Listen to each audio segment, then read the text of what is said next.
Mr. Speaker, with respect, I have an application to make. Mr. Speaker, it's been observed that when they get their turn to speak, we listen to them in silence. Mr. Speaker, Honorable Clement Apak spoke a moment ago. Our side remained quiet. Mr. Speaker, we remain quiet. You see, even now they are not even keeping quiet to listen to my application to you. Mr. Speaker, now is his turn, and they would want to disrupt, and to let the person lose his flow. Mr. Speaker, we respect. Please draw the attention to this unacceptable approach in this chamber. Yes, it's an unacceptable approach. Just listening to us in silence. Limit your bona fides of distracting us. That's the point I want to make. Mr. Speaker, thank you. Mr. Speaker, you are in charge. And if the deputy majority leader will be truthful to all of us, you cannot impute improper motives to this populous backbench that we have here. Your side is quiet because the members are not there. You are 16 out of 137. And that's why the place is quiet. If we are here supporting you to execute government business, recognize that. And don't impute improper motives to us. Thank you, Mr. Speaker.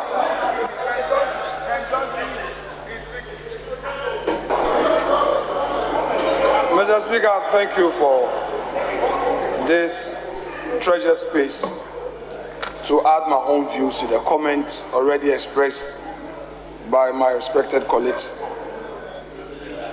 First one, to the rules of this House, subsequent to the presentation of the media review as presented by the affable, competent, hard-working, patriotic Finance Minister. Mr. Speaker, before I proceed, let me express the following observations. Mr. Speaker, yesterday, you gave opportunity for 7 members of this House on each side to contribute. Today, we've had 5 each. But it is important to emphasize the point that on our side, the majority, we gave opportunity to 3 women to speak. Honorable Abino Seyasari spoke, Honorable Sheila Patel spoke, Honorable Gifty Chum Ampofu spoke. Of the 20 women from the minority side, none of them had an opportunity to comment on this statement. None of them. We have lawyers, we have development specialists, we have social activists.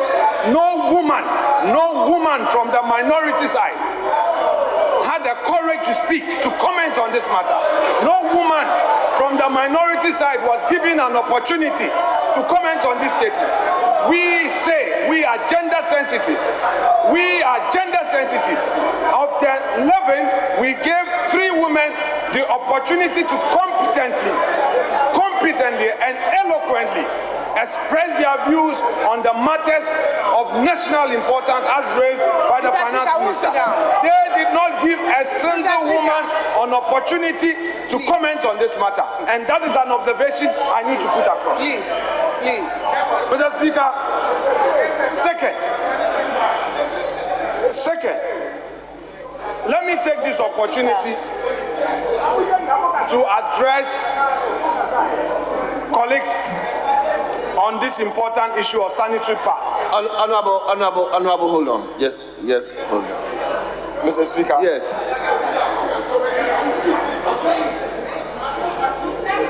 Honorable Leader.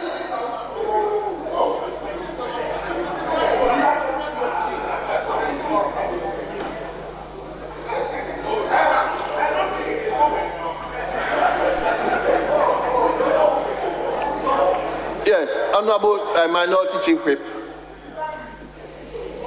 I'm not listening to anybody. I'm just calling. Mr. Speaker, my colleague, Mr. Speaker, my colleague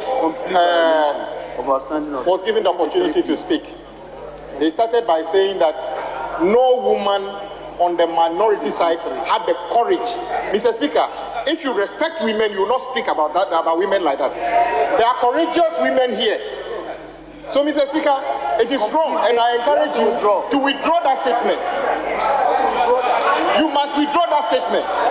That we don't have courageous women. I know there are courageous women here, there are courageous women here. So withdraw that statement, Mr. Speaker.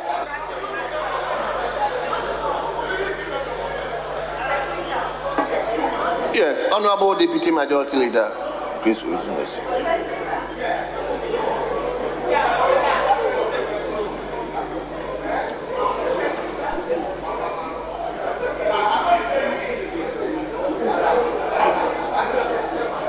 Mr. Speaker, having made that first observation, I shall proceed to my second point. Mr. Speaker, Honorable members. Honorable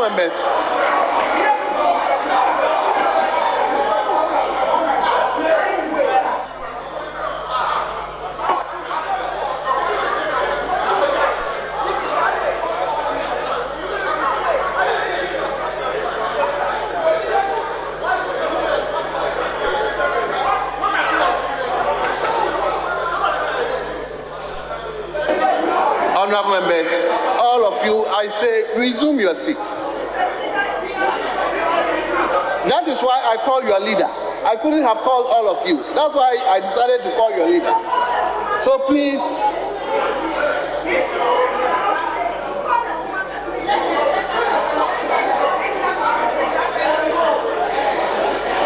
yes, what is it? So, Mr. Speaker, I rise on order 93-2. It shall be out of order to use offensive, abusive, insulting, or and I'm using the word insulting, abusive words. And I think I will ask my colleague to kindly withdraw that words he used, that our women are not courageous, and then he can move on. It's insulting, abusive.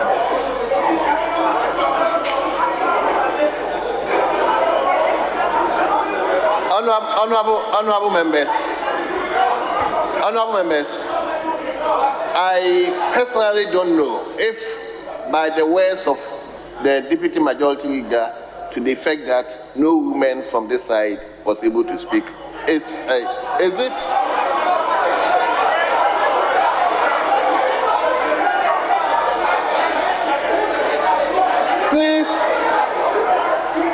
Please let me. I mean, how can I listen to all of you at the same time?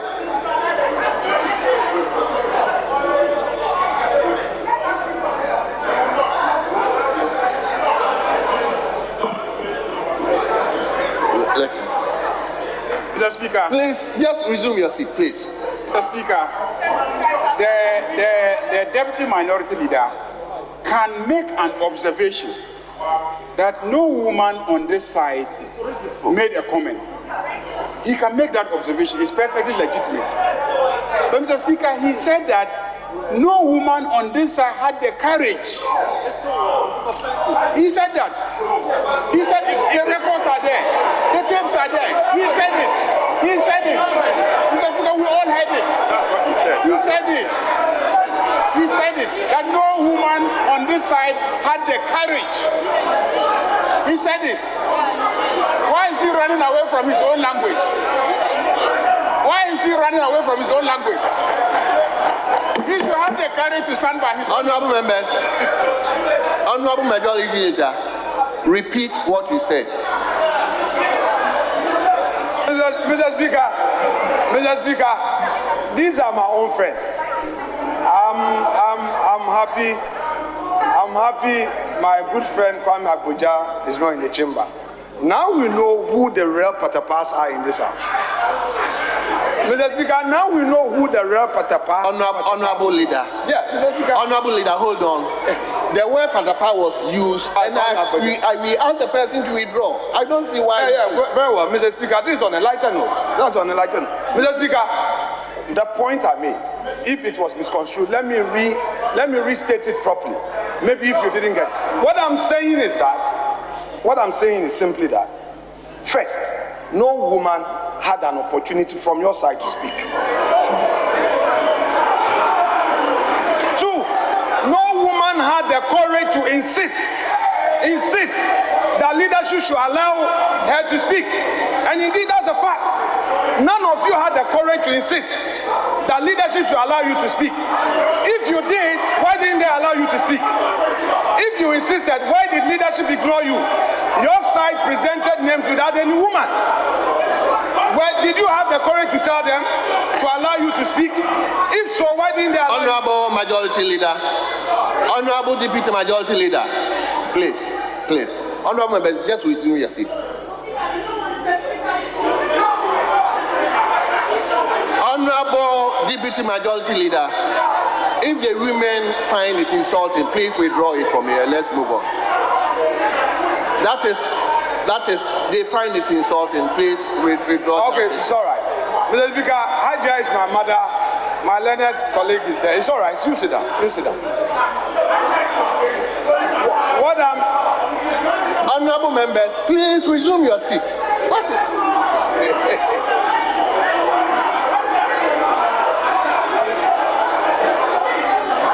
Honorable Afenyo-Markin, please, I'm saying the women find that statement insulting. Please withdraw and let's move. Mr. Speaker, they should sit down for me to speak.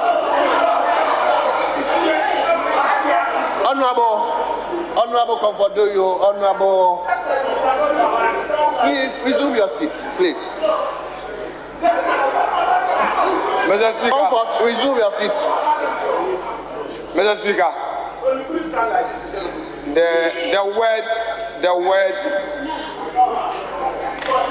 the word lack of courage, the phrase lack of courage is hereby withdrawn.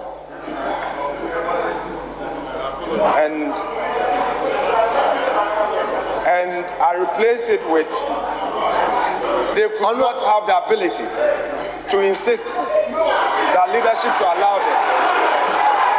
They want to, oh no. Honorable Afenyo-Markin.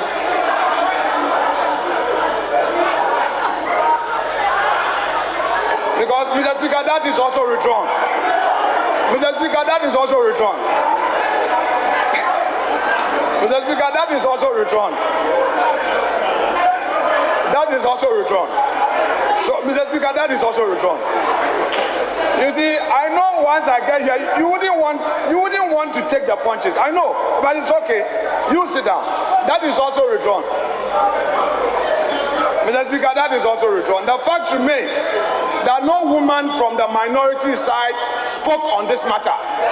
And that is very strange. In an era of affirmative action, none of the 20 women from the NDC minority had an opportunity to speak on this matter. Mr. Speaker, having made that observation,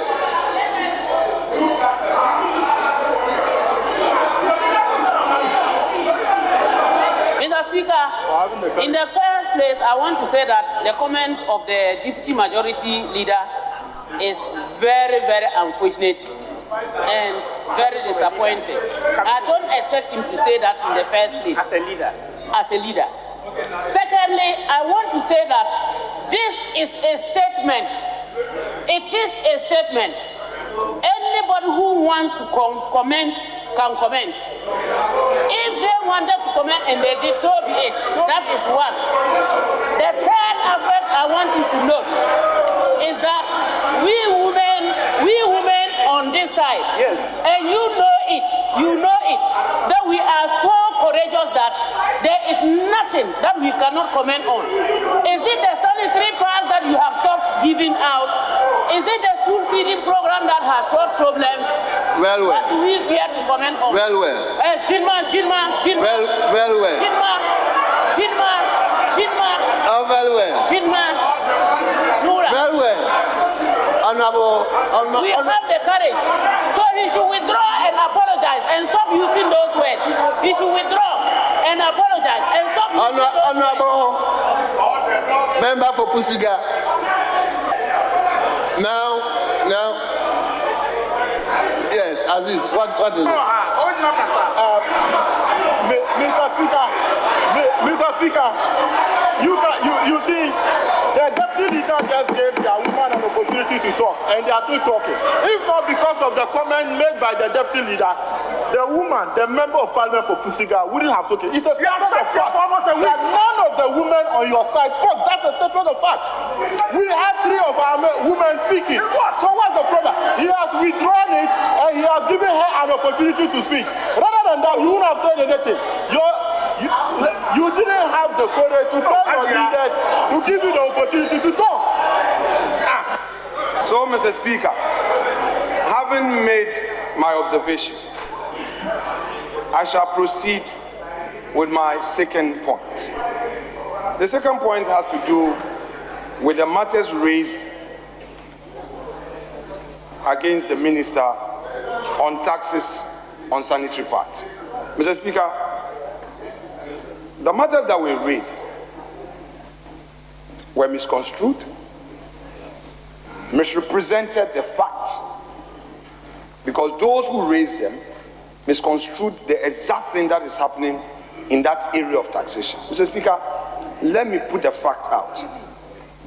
For the record, there are only 2 companies that are manufacturing sanitary pads in the country: Fay Industries and Sunda Enterprise. The rest are being imported. Mr. Speaker, these 2 companies have demonstrated the expected consumption of 500 million pieces in the economy by way of demand. They have the capacity. Therefore, what government has done has been to impose taxation on importation. So those importing are the ones who are paying that 20% import duty tax. For the local industry, Mr. Speaker, the local industry is selling between 11 to 12 Ghana cedis, whereas the foreign companies are importing at 15 Ghana cedis. Mr. Speaker, what government is doing is to encourage local industrial growth. So for the local industry, it's only the usual VAT, NHIL, Get Fund. These are levies that we know. These are levies that are supporting our constituencies. These are levies that are supporting our constituencies. These are levies that are supporting development. So it is important to understand that it is not any imposition of taxation on locally produced sanitary pads. What government is doing is to encourage these 2 companies to grow capacity and to deter the importation. That's the point. Mr. Speaker, I would beg of you for your protection. We listen to Asofo in silence. Mr. Speaker, Honorable Kwame Agoja in his submission concluded by saying that the lives of Ghanaians are miserable as a result of the conduct of this government. I hold a contrary view, and I submit by saying that 1, looking at the well-dressed posture of my colleagues in the minority, their fabrics are designer fabrics, quality fabrics. They are not in a miserable state. Look at the dresses of our colleagues, the ties they wear. They are not in a miserable state. So there's an exception to the situation they describe. They are inviting us to hold that every Ghanaian is in a miserable state. People are wearing jewelry on the side of the minority. People are wearing quality fabric, quality suits. Mr. Speaker, they are not in a miserable state. Their shoes they wear into parliament, designer shoes, quality shoes, they are not miserable. They wear gold rings, anklets that are quality 18 karat jewelry. They are not in a miserable state. I know there are many poor Ghanaians out there who are in difficult situations, who need government support. That I agree. But obviously, Honorable Kwame Agoja, the dress he wears today does not depict him, does not show a man in a miserable state. That is not correct. Mr. Speaker, having made that point, let me proceed. Let me proceed by saying that, Mr. Speaker, the minister must be applauded. He must be applauded because so far the country is headed in the right direction. Mr. Speaker, if you pay attention to page 28 of the submission, it is clear that inflation has softened. The exchange rate is less volatile. When I say inflation has softened, what I'm trying to say is that earlier we saw the trend in inflation. We did.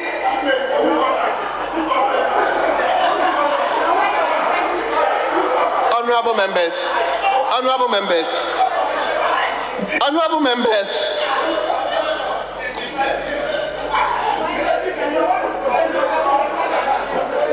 When Markin puts out a single phrase, 1,000 men start. Markin, don't invite him. But you should stop there and protect me.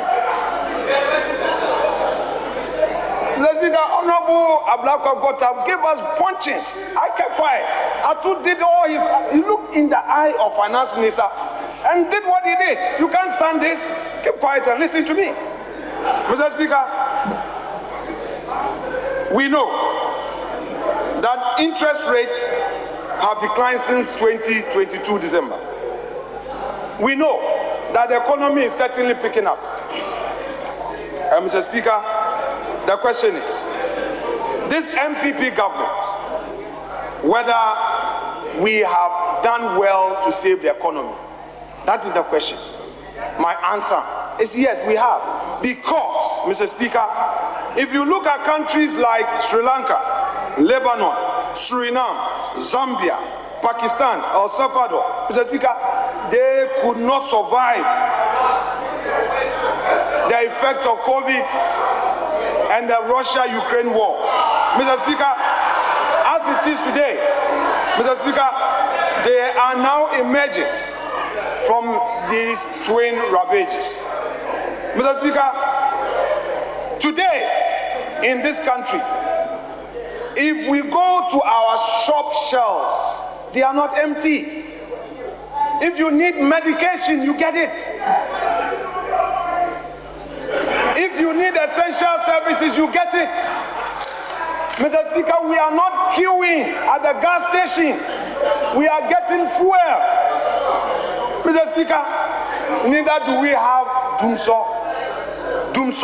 We don't have it. This is not a hopeless economy. The managers of this economy are better than the managers who managed this economy from 2009 to 2016. And I say this with emphasis.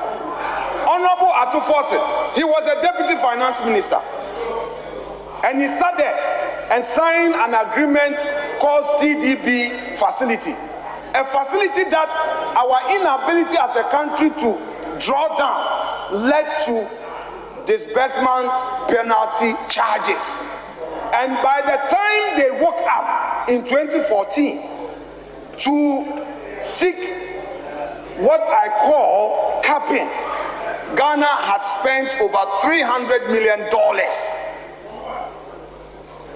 on penal charges and other charges for failure to draw down.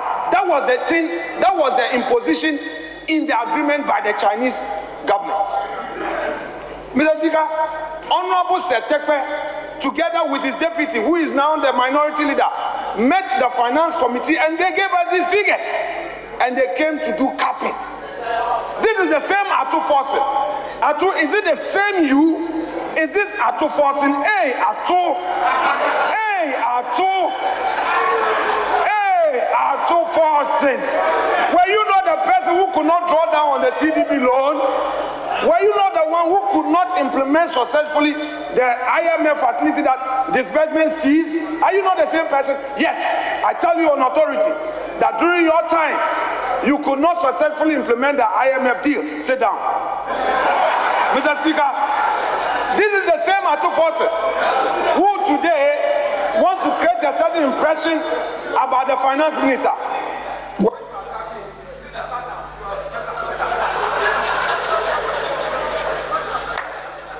Now you see, say it is sweet you.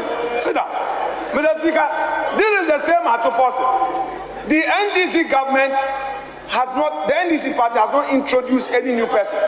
Mr. Speaker, they have not introduced a new idea. Honorable members, They have not. time is going. He's left with 10 minutes. Please. He's left with 10 minutes. So no.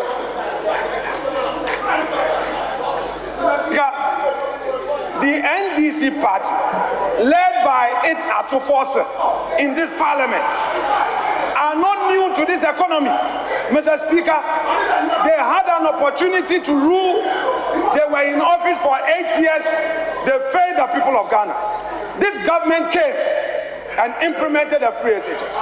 This government came and used another route to ensure that our fisher folks have had a relief.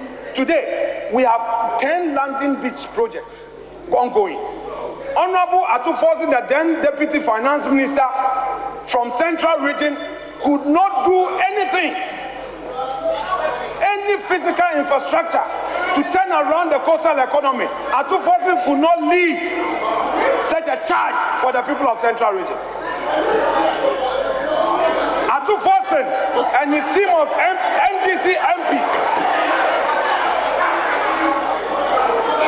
could not, at the time, do anything to alleviate the poverty levels. But today, they are enjoying the liberties of opposition to criticize this government. It is strange. It is rich. It is rich to hear Atuforse.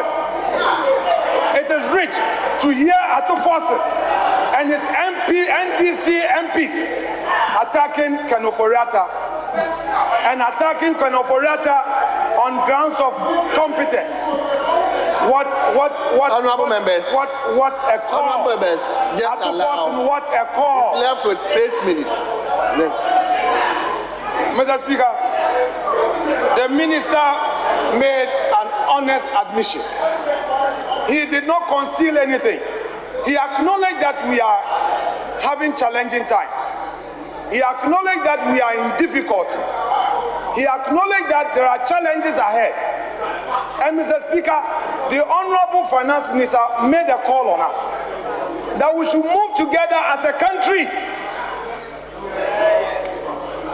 one people, and deliver on the promises of our democracy. The very call which was earlier made by Honorable Muntaka Mubarak on Thursday in this very chamber. So nothing new was said by him. Would you continue on the path of parochial partisan debates, or you take up a new mantle of patriotism, Atuforse, you and your team? Atuforse,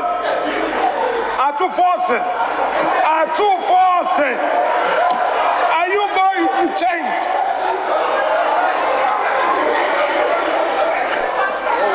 There was a reshuffle to bring you in for a change. Have you really delivered a change to transform the way politics is done, so that together with the finance minister, we develop the economy? Honorable members, please, he's left with 4 minutes. Let's allow him.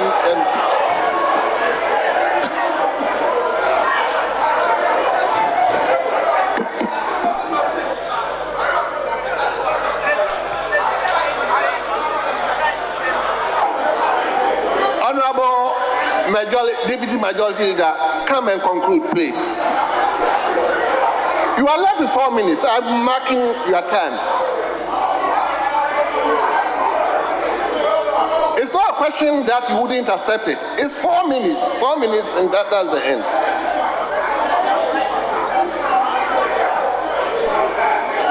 Mr. Speaker, again, the argument made by Honorable Dr. Kesiel Atuforse, aka Atuforse, that the central bank is virtually collapsing the economy. Mr. Speaker, it's neither here nor there. Mr. Speaker, worldwide, world economies are struggling. He knows that as an economist. The economists in him will admit this, but the NDC partisanship in him will make him deny this. Mr. Speaker, the Bank of England, Reuters is reporting that Bank of England is going to post $100 billion losses. Bank of England, where Afenyo-Markin had his education. Why would he single out the finance minister as though Ghana is an island? Ghana is not an island. Why would you want to deny the fact that the Ukraine-Russia war has affected the world economy? Why would you want to deny the fact that this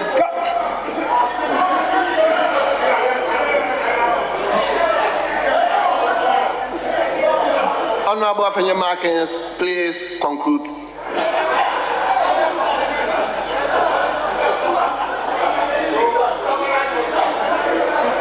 Honorable leader, honorable members, please. We've taken so much time on this, please. Leader, just conclude for us. You are left with 2 minutes.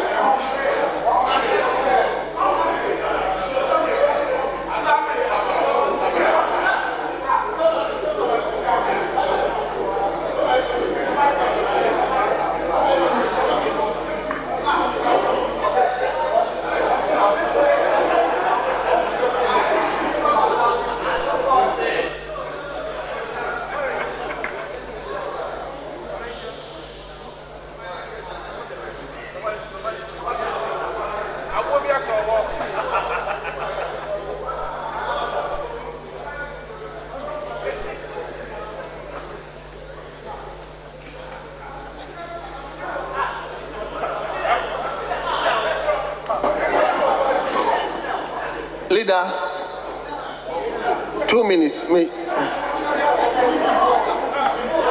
Honorable members, please, let's give him the audience.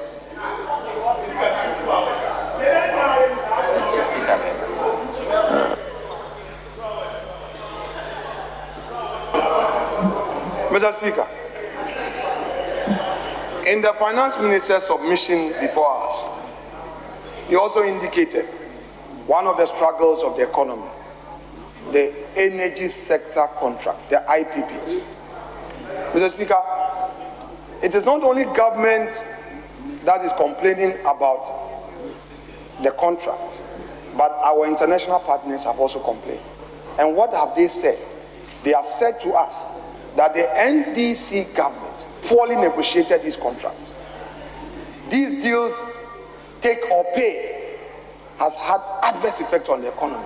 And the same Afenyo-Markin criticizing Kenoforiata was the deputy finance minister at the finance ministry. You are saying that you're the one who signed. Say it into the mic. So you're not part of the NDC government, but you are part of the government. You, as a deputy finance minister, you are paying the IPCs. And what is happening is that because of lack of sufficient competence at the time by your team of negotiators, by the managers of the economy, you've cost us so much money. You didn't understand the energy deals you are signing. You didn't understand. Your economic management team lacked the competence to properly negotiate these contracts. You couldn't negotiate well. And today it's costing the nation a fortune. These monies could have been spent on infrastructure. In spite of all that, Honorable members, your time is up. We have managed to run this economy. Your time is up. And we don't have to so.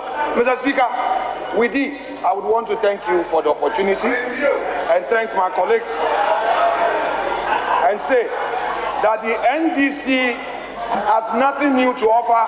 It's made up of the same old stock led by Afenyo-Markin in this chamber. Thank you very much, Mr. Speaker.